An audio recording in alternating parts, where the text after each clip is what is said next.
이에 여호수아가 그 백성의 관리들에게 명령하여 이르되 진중에 두루 다니며 그 백성에게 명령하여 이르기를 양식을 준비하라. 사흘 안에 너희가 이 요단을 건너 너희의 하나님 여호와께서 너희에게 주사 차지하게 하시는 땅을 차지하기 위하여 들어갈 것임이니라 하라. 여호수아가 또 르벤 지파와 갓 지파와 므낫세 반 지파에게 말하여 이르되 여호와의 종 모세가 너희에게 명령하여 이르기를 너희의 하나님 여호와께서 너희에게 안식을 주시며 이 땅을 너희에게 주시리라 하였나니 너희는 그 말을 기억하라.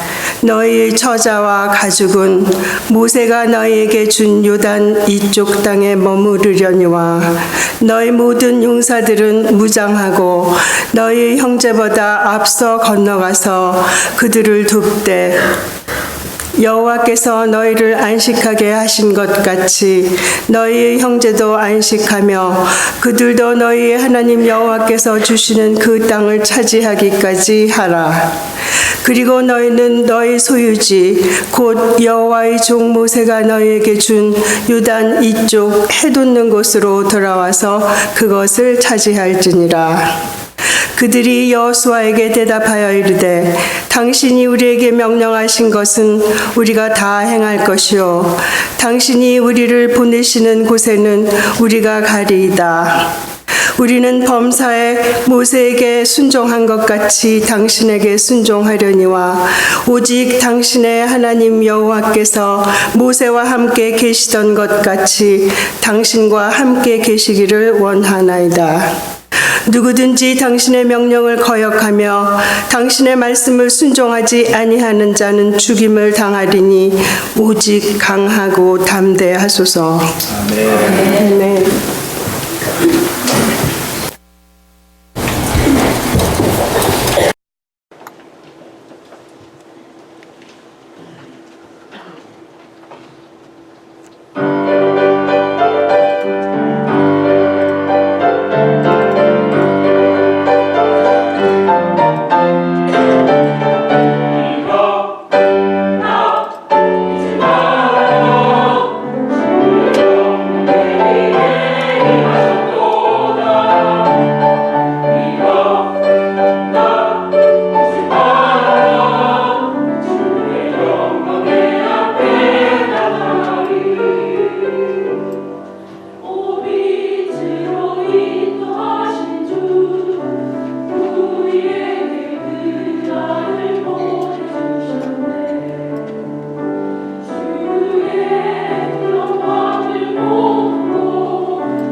감사합니다.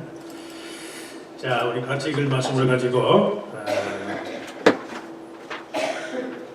주제 설교 오늘은 10번째 만난 사람들이라는 그런 제목의 주제 설교 오늘은 10번째 여호수아에 관해서 우리 같이 읽을 말씀을 가지고 우리가 다 행할 것이요 라는 그런 제목으로 잠깐 은혜를 나누고자 합니다. 여호수아는 우리가 잘 아는 것처럼 출애굽의 지도자인 모세가 더 이상 함께하지 않는 상황에서 가나안 땅을 점령하라는 하나님의 명령을 받들어서 출애굽 2세대인 이스라엘 백성을 이끌었던 지도자. 가나안 땅에 이르기 위한 준비 과정에 불과했던 광야 40년 그 생활을 끝내고 이제 정작 그 땅에 대한 정복 전쟁을 치러야만 하는 상황에 모세의 사명이 그것으로 끝나요. 왜 그랬을까? 출애굽의 그 위대한 지도자였고 미라클 메이커, 기적을 행하는 모세가 살아서 이 세대와 함께 가나안을 점령했다면 쉬울 거 아니에요. 홍해를 가르는 능력 한 번이면 저 가나안 저 아무것도 아니지 뭐. 그런데 모세의 사명은 딱 광야 40년으로 끝나고 말아요. 그 이유가 뭘까? 하나님의 약속의 신실성, 그리고 그 하나님의 약속을 믿고 따르는 자들의 삶에 주어지는 확실한 보장과 같은 것은 자기 외에는 아무도 대신해 줄 수 없다. 신앙은 하나님과의 1대1의 만남. 여러 번 제가 말씀하지만 그렇게 아끼고 그렇게 사랑하고 그렇게 좋은 사람도 병으로 입원해서 인텐시브 케어 유닛 ICU만 들어가도 만나는 시간이 제한이 돼요. 그게 인생이에요. 그게 홀로 가는 길이에요. 성도는 언제든지 하나님의 말씀의 성취 앞에서 그를 개인적으로 대할 수밖에 없다. 이를 위해서 미안하지만 모세는 반드시 죽어야만 했어요. 모세가 살아서는 안 돼.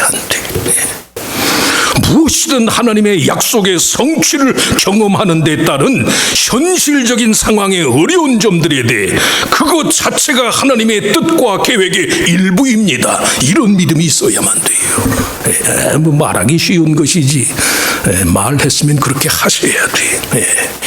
인내하고 하나님의 뜻이 이루어지는 과정에서 수고와 인내는 당연한 겁니다. 당연한 거. 이것도 제가 여러분들이 말씀이에요. 은혜라는 것이 값없이 주는 선물이. 그러나 창조주가 피조물에게 은혜를 주는데 어떻게 피조물이 값을 안 치르고 그걸 받나요?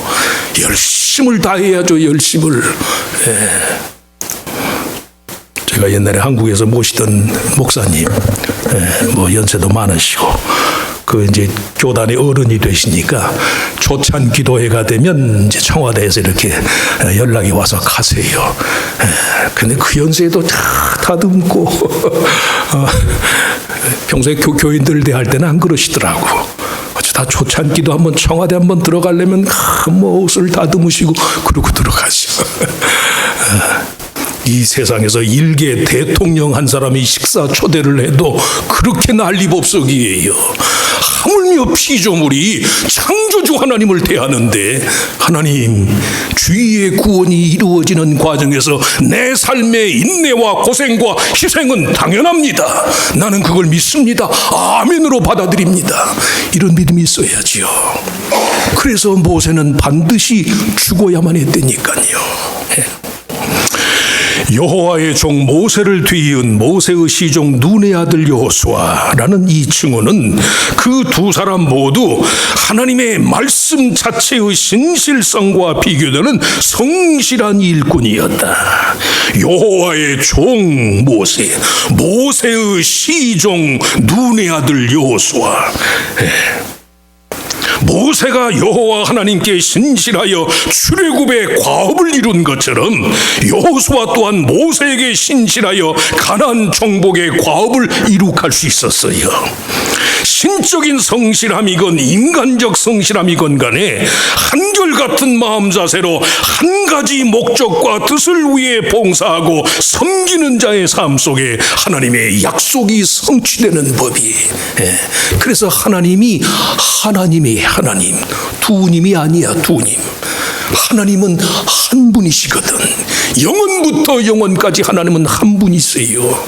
그 하나님을 섬기는 성도의 마음도 마찬가지죠. 한 가지여야죠. 한 가지. 표리 부동 하면 안 돼요. 표리 세임 시종 여일 그렇게 되셔야 돼. 그렇게 되시길 축원합니다. 한 마음을 품으세요. 한 마음. 우리들 각자가 하나님의 말씀에 요구를 준행함에 있어서 현실적인 상황이 어렵다고 해서 특별한 차원의 해결책을 필요로 하는 건 아니에요. 잘 들으시기 바랍니다. 특별한 과업을 위해서는 특별한 사람이 필요합니다. 그거 아니에요.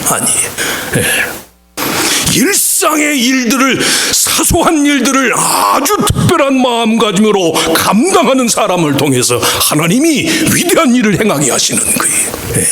그건 보통 일이 아니니까 아무나 할 수 없습니다. 아니에요. 아무나 하는 거예요. 그 아무나가 누구예요? 사소한 것에 성실했던 사람. 자리가 사람을 만들지요. 안 그래요. 사람이 자리를 만들어요. 성실하면 기회가 와요. 조금 안 그런 것 같아도 믿으시면 아멘. 성실하면 기회가 와요. 기회가. 절대 특별한 사람 요구하지 마시라고. 언제가 더 말씀해서 우리 교회 이름을 좀 바꾸고 싶은데 이게 너무 오래돼서 이게 함부로 바꿀 수가 있나. 한국이건 미국이건 교회 이름 중에서 제일 많은 교회 이름이 뭐예요? 제일교회래. 제일교회. 오클라마 시티 한인 제일 나사렛 교회. 꼭 뭐 제일이 될 필요 있나? 하나님이 세워주시면 다 제일이 되는 거지요. 그런 의미라면 오케이. 우리 교회만 제일이어야 합니다. 아니에요.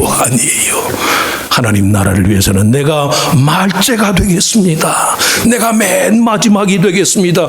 그러시길 바랍니다. 일상의 일들을 특별한 마음가짐으로 감당하는 사람들을 통해서 하나님 편에 특별한 일들이 이루어지는 것이다.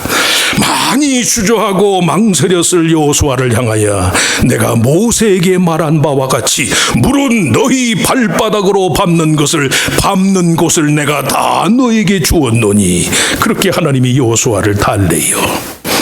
하나님이 설정한 이스라엘의 영토의 경계가 다름 아닌 이스라엘 백성이 실제로 발로 밟는 땅만큼의 것이 될 것이다. 내가 모세에게 말한 바와 같이 물은 너희 발바닥으로 밟는 곳을 내가 다 너에게 주었다. 그 말은 뭐예요? 내가 발바닥으로 밟는 만큼 내 것이 됩니다. 내가 내 몸으로 할 수 있는 성실함의 영역만큼 하나님이 내게 보상하십니다. 그런 뜻이라니까요. 천국은 전능자의 손안에 있지만 여전히 우리들 자신이 발로 밟는 경계 안에서 펼쳐지는 거예요. 일상의 영역을 벗어난 곳에서 이상향을 꿈꾸는 것은 구원을 향한 갈망이 될 수가 없어요. 노력하지 않은 것의 대가를 추구하는 식으로 그렇게 하나님을 만날 수 없다는 뜻이. 가나안 정복 당시뿐만 아니라 그 후로도 이스라엘 백성 역사 전체에 걸쳐서 그들의 몫이 된 땅의 경계는 항상 그들이 믿음으로 꿈꾸면서 직접 발로 뛰고 손으로 만졌던 곳이, 그것이 바로 여호수아에서 열왕기상하서까지 신명기사에 일관된 주제가 순종과 복인 이유예요. 왜 성도가 순종합니까? 순종하는 만큼만 복을 받는 게. 왜 불순종합니까? 불순종하면 복을 못 받아요. 순종이라는 말 굉장히 비굴한 언어처럼 들으시는데 천만의 말씀이 순종이라는 말처럼 현실적인 말이 없어요. 네가 발로 밟는 곳을 전부 네 땅이 될 것이다. 무슨 말씀이? 노력한 만큼 하나님이 주시겠다는 거예요. 시간은 좀 걸리지만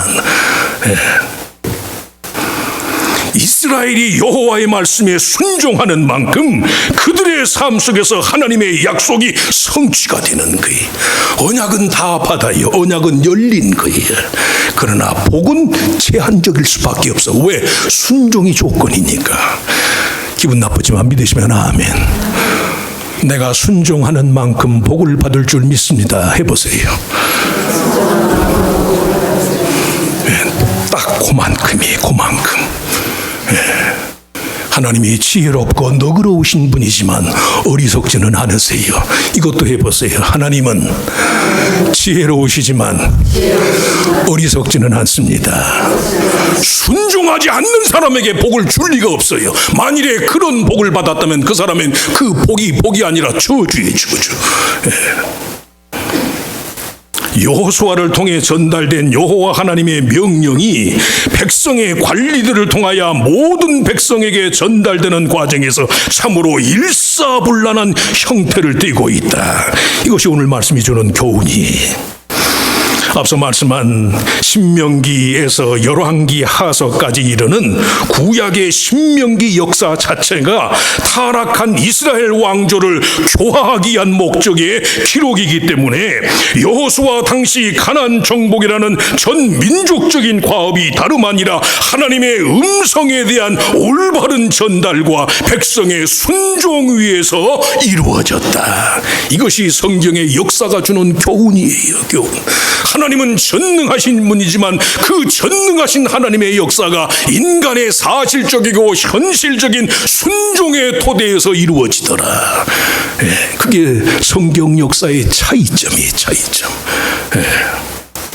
말씀이 가감없이 전달되고 그것에 대한 온전한 순종의 토대 위에서 가나안 정복이라는 하나님의 약속이 성취될 것이다. 그래서 여호수아의 이름이 이따가도 말씀드리겠지만 구원이에요. 구원. 예수라는 말을 히브리식으로 발음하면 예수와 여호수아가 돼. 여호수아가. 하나님의 구원이 얼마만큼? 내가 순종하는 만큼. 성도의 내면 세계의 점검, 사명을 뒷받침하는 하나님의 말씀의 위력을 깨우쳐야 한다. 그것을 가능케 하는 세 가지 기본 전제가 첫째, 준비하라. 뭐하라? 준비하라. 준비하라. 굳세여라. 준비를 갖추어라. 양식을 준비하라는 1차적인 제목 외에 3일 안에 요단을 건너도록 할 것이라는 여호와 하나님의 약속에 대한 믿음을 준비해라. 믿음. 상식을 기반으로 하는 인간적인 이해, 인간적인 판단 대신에 하나님의 기적적인 능력, 그가 일하실 것이라는 사실에 대한 믿음을 준비해라. 여호와 하나님의 모든 말씀의 진실함과 그의 성실하심에 대한 믿음과 기대를 준비하여라. 준비. 여호수아 개인적으로는 물론이고 이스라엘 백성 전체 입장에서요, 출애굽의 지도자인 모세가 죽고 난 후 다른 무엇보다도 시급한 것이 그들 각자의 내면의 준비, 믿음의 준비, 믿음의 준비. 이제 모세가 없는 우리 민족이 어떻게 될까? 여호수아의 지도력은 아직 백성이 경험하기 전이니까. 전환기적인 리더십의 변천 과정, 가나안 땅의 정복이라는 새 시대의 도래, 그에 따른 새로운 사명과 책임을 감당해야 하는 이스라엘 백성 모두에게 있어서 가장 시급한 것이 믿음이에요. 믿음. 인간 내면의 충만함.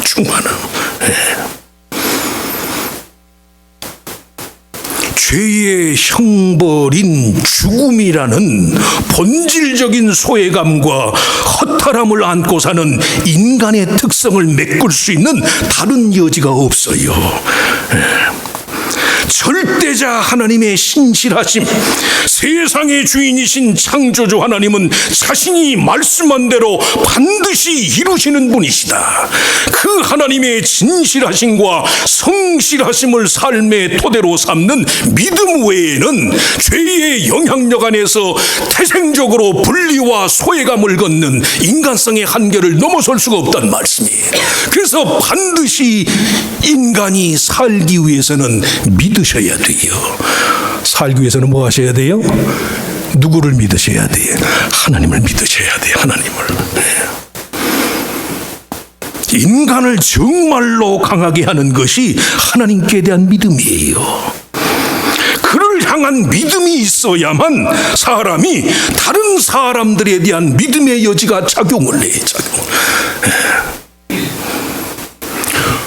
왜 세상에는 그렇게 파당이 많습니까? 왜 세상에는 그렇게 파벌이 많습니까?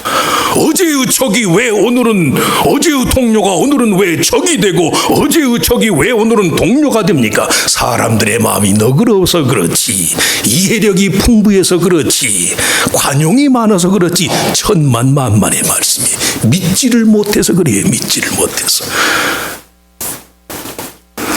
만일 너희가 굳게 믿지 아니하면 너희는 굳게 서지 못하리라.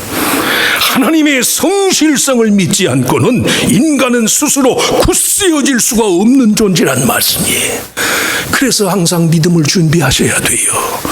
특별히 이민생활하면서 인간적인 배신감, 어차피 이해관계가 주를 이루니까 실리적인 관계에 따라서 인간적인 배신과 균열을 경험할 때가 많잖아요. 제가 이민 와서 살아보니까 이민 생활 제대로 하시려면 반드시 믿음 생활을 하셔야 되겠더라고요. 반드시.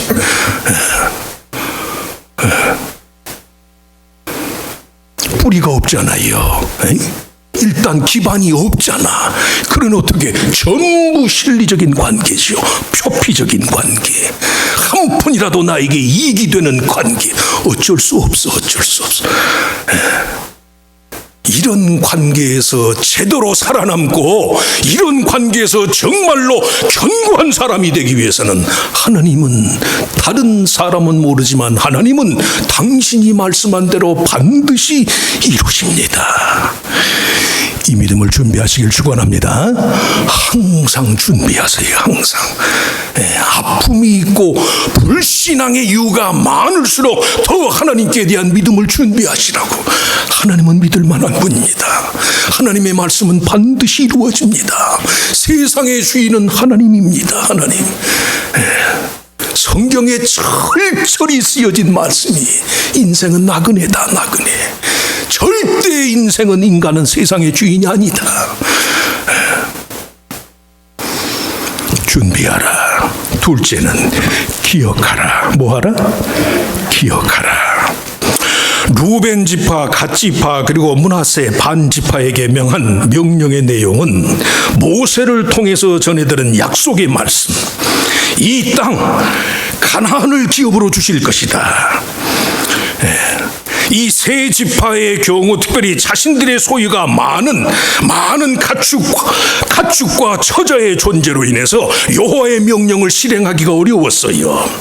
가나안 정복을 위한 필연적인 싸움과 투쟁의 과업을 앞둔 시점에서 여러 가지 현실적인 요인들 때문에 그 일을 실행에 옮기기가 어려운 거예요.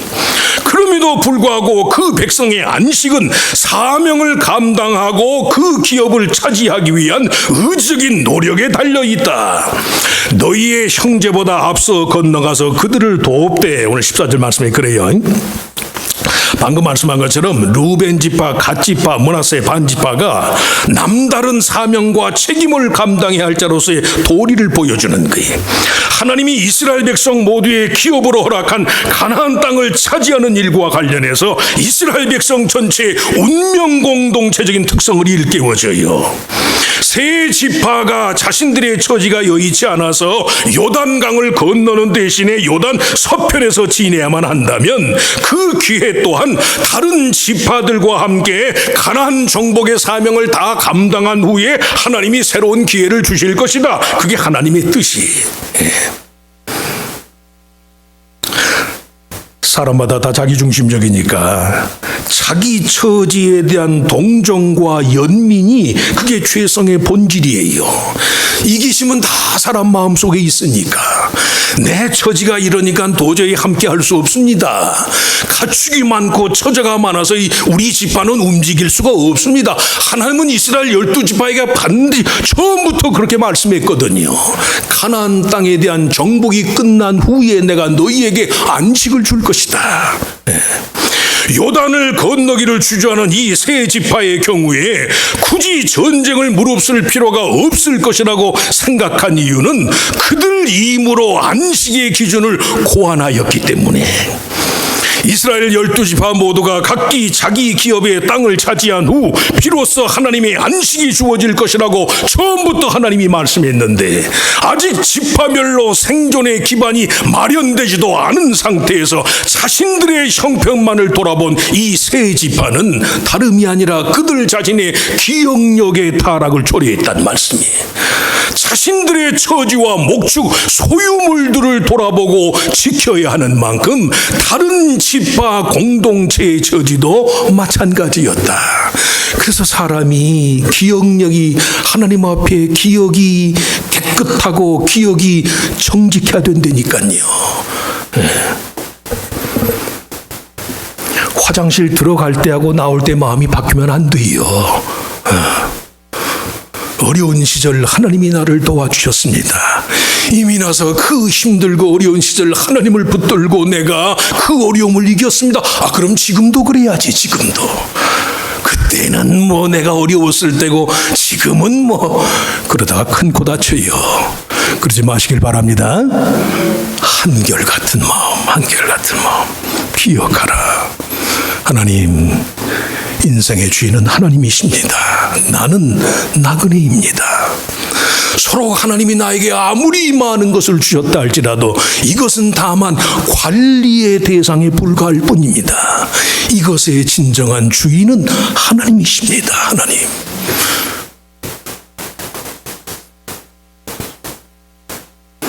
우리 작은애가 한국에 안 가고 언니 대신에 작은애는 엄마 아빠 그래도 살아주겠지. 그래서는 집을 조금 큰 집으로 옮겼잖아요. 그나마 평수가 조금 큰 집으로. 뭐 결혼이라도 하게 되면 그래도 뭐 따로 방이라도 있어야 하니까. 어쩔 때는 그 집 내 집도 아니지. 페이먼트 내면서 사는 집인데 어떻게 그 내 집이 되겠어.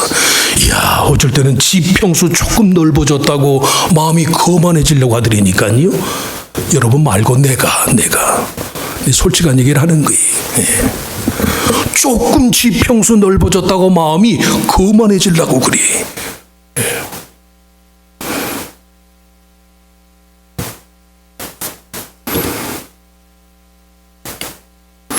정직한 기억력을 가지시길 축원합니다. 잊어버리지 않아요. 목사님 뭐 어쩌고 저쩌고.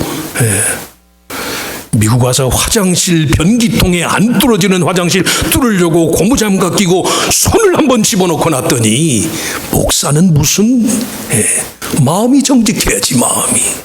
마음이 신실해야지. 마음이 정말로 순종적이어야지.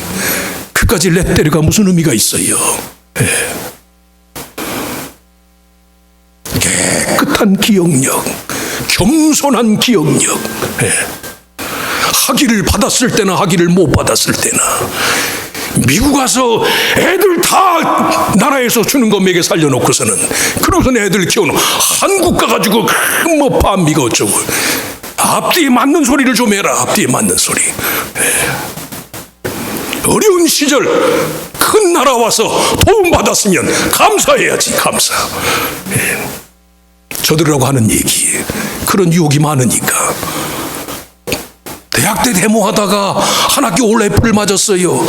미국 사람이 없어야만 학교가 될 것 같아. 선교사들이 말도 오늘 하면서 총장 일을 한다고 앉아있으니 한국말로 해도 항모가 어려운 판인데 그막 선교사를 쫓아냈잖아요. 쫓아내지 못했지만 내가 쫓겨났지만 정직해야죠. 어려운 시절 나를 도우셨던 분이 하나님이시라면 지금 여기 갔을 때 마땅히 찬송을 받으실 분이 하나님이셔야지. 내가 좀 형편 났다고 내가 영광 받나요? 내 명함 돌리나요? 내 학위증 돌리나요? 안 될 말씀이에요. 안 될 말씀. 그러지 마시길 축원합니다. 하나님, 내 마음을 정케하여 주시옵소서. 어그러진 뼈로, 주의 어그러진 뼈로 주님을 찬송하게 하옵소서. 다윗이 그렇게 기도하잖아요. 어그러진 뼈로 즐거워하게 하사 하나님을 찬송하게 하옵소서. 내 죄로 인해서 내 마음이 상하였지만 주님이 받으시는 제사는 상하고 통이하는 심령이라. 그 마음 가지고 사는 거예요. 그런 사람들에게 하나님이 그 마음이 준비되기만 하면 언제든 기적은 하나님의 몫이니까 깨끗하고 정직한 사람들을 통해서 지금도 일하시는 거예요. 일하시는 거예요. 정직한 기억해라. 마지막 셋째가 순종해라. 여호수아와 함께 요단 동편으로의 진입을 계획한 지파들은 물론 요단 서편에 머물기로 한 지파들까지 모두 포함하여 전 이스라엘이 일사불란한 순종을 다짐해요. 미덕의 차원이 아니, 이스라엘이 민족 공동체를 이루어가는 변화의 시점에서 그들의 신앙 형태가 어떤 것이었는가를 보여주는 거이. 여호와 신앙의 이상향에 대한 확실한 표현으로서 모세의 사후 가장 허무하고 허망한 시기임에도 불구하고 가나안 정복의 과업을 이룰 수 있었던 그 확실한 비결이 무엇인가? 온 백성의 일관된 충성심이었더라. 올바른 충성심과 복종을 전제로 성도의 내면 세계를 바르게 하기 위한 취지로 기록된 책이 여호수아서. 여호수아의 역사성을 부정하는 학자들도 있어요. 너무 백성들이 일사불란하게 움직인다. 이건 과시형으로 역사를 포장해서 역사를 미화해서 쓴 허구. 히스토리가 아니고 픽션이다. 그렇게 말하는 사람이 있어요. 성경을 몰라도 너무도 모르는 사람이. 모세의 사후 출애굽의 영도자가 사라진 이곳에서 인생이 살아남을 수 있는 비결이 무엇일까? 순종이 입에 발린 얘기가 아니에요. 갈기 찢어지는 마음을 안고 그럼에도 불구하고 이 찢어진 우리 민족을 살릴 수 있는 분은 하나님이십니다. 그 믿음의 고백으로 하는 게 그게 순종이에요. 순종. 그래서 순종하지 않는 사람은 믿지 않는 사람이. 여러분 말씀해요. 신학교 들어가면 성경의 구약의 원어인 히브리어를 배우면서 맨 히브리어는 동사가 6가지, 8가지로 바뀌니까 그 동사의 변화 형태를 배우기 위해서 기본 동사로 배우는 것이 샤마. 듣는다, 복종한다. 이렇게 복종할까? 저렇게 복종할까? 어떤 식으로 복종할까? 복종이라는 말이 히브리어를 배우는 기본 동사의 동사.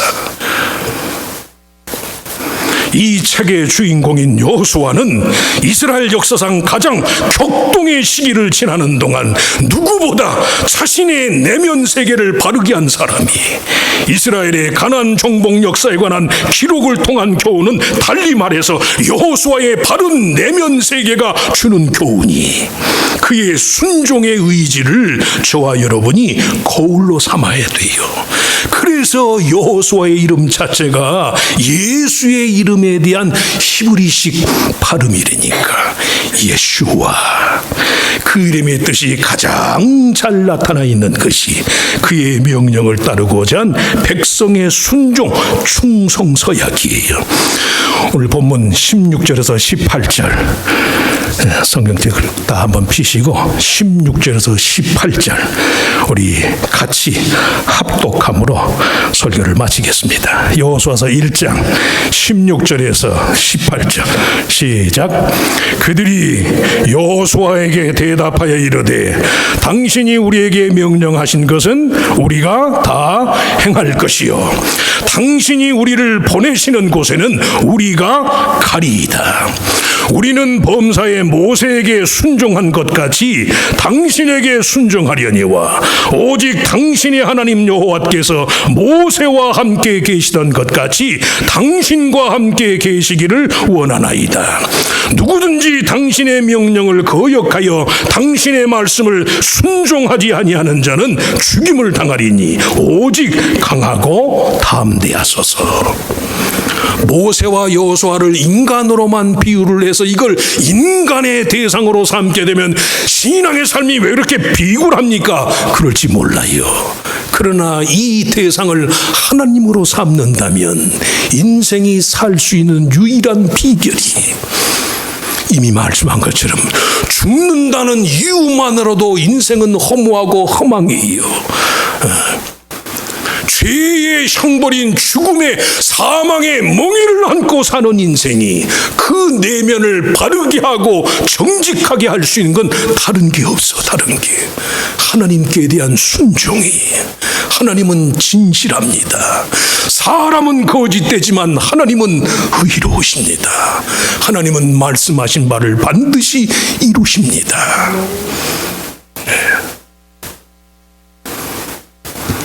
준비하시고 뭐예요? 쏘세요가 아니고 준비하시고 기억하시고 그리고 순종하시고. 다시 한번 해보실까? 준비하시고 기억하고 그리고 쏘세요. 순종하세요. 순종하시길 축원합니다. 하나님, 우리 모두가 다 여호수아의 소원을 안고 삽니다. 구원.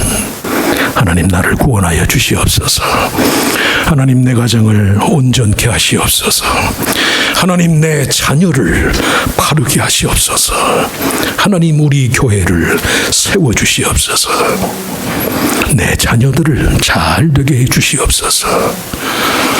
모든 인간의 염원의 궁극적인 대상은 하나님이십니다. 그래서 세상에 메시아로 오신 우리 예수님의 이름도 예슈와 구원입니다. 우리를 구원하실 분은 오직 하나님이시고 그 하나님 앞에서 잘 준비하고 믿음을 준비하고 우리를 자신의 부족함을 정직하게 기억하고 그럼에도 불구하고 하나님의 말씀에 최선을 다해서 순종할 때 비로소 구원이 이루어지는 줄로 믿습니다. 하나님, 우리의 마음을 깨끗게 하여 주시옵소서. 하나님께는 그렇지 않지만 우리들 자신의 타락한 마음의 오염 때문에 우리의 심령이 너무도 불의하고 불안전하고 혼잡스러운 것이 많아서 주의 뜻을 헤아리지 못할 때가 너무도 많습니다. 여호수아처럼 인생의 위기 상황이 올수록 마음을 더 하나님 앞에 정직하게 해서 잘 준비하고 잘 기억하고 잘 순종해서 나의 구원, 내 민족의 구원, 온 세상의 구원에 주님을 찬송하고 그 구원의 능력을 힘입는 삶이 되게 하여 주시옵소서. 정말로 하나님의 구원을 바란다면 이제라도 하나님의 말씀 앞에 겸허히 진실하게 전인격적으로 순종해서 정말 하나님의 구원을 매일매일 경험하는 우리의 삶의 나날이 되게 하시기를 바라옵고 감사하며 예수님의 이름으로 간절히 기도하옵나이다. 아멘. 아멘. 자리에서 나셔서 우리 주기도문 송가로